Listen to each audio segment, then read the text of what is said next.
One benefit of our life in Australia has been to be able to live with wide open spaces. This certainly is the case physically.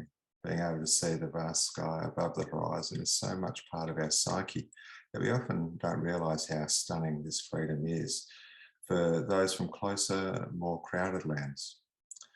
However, this vast physical horizon is paired to an expectation that the world's our oyster. It's as if the physical horizon leads us to the sense that we can be and do anything. These COVID days have been challenging this expectation. We quite literally know that the world is not our oyster anymore.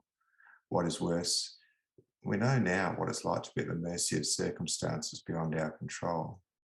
Our physical and psychological horizons seem very small. This is quite a change from what we've been used to. The suddenness of this change amplifies the uncertainty as well. How can we move forward when our horizons are so constrained? When circumstances prevent us from fulfilling our expectations, how do we cope? Ephesians chapter 1 includes a sentence which is 11 verses long, so from verses 3 to 13. English translations helpfully break it down into shorter parts to be more comprehensible to our modern ear. However, the original Greek has a basic proposition, that is God's praiseworthy, which is explained because God blessed us, and then is followed by a great tumbling flow of consequences for those who can cling on to Jesus. It's as if the writer cannot contain their excitement as they turned over the benefits of being included in God's family. Embedded in this long, excited list of benefits is an aspect of God's care which fundamentally alters the way we think about our horizon. In verses 8b to 11, we discover that God delights in making the inner workings of his plan for the world known. In other words, what was previously a mystery is opened up and made clear.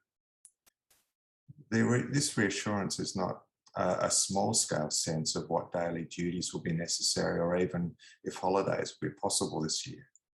Rather, the horizon is stretched wide as God shares with us his determination to bring all things together under Jesus' rule. Now, this is good for us because it allows a freedom that doesn't depend on our circumstance. Our ultimate freedom is not linked to movement or the fulfillment of a dream. Rather, we've been given the gift of not only knowing the intention that God has to make a Christ-like world, but to participate in its construction.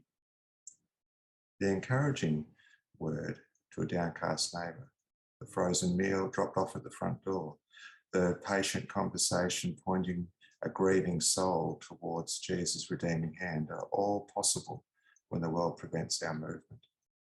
And they are all made noble and of inestimable worth because they align with God's horizon.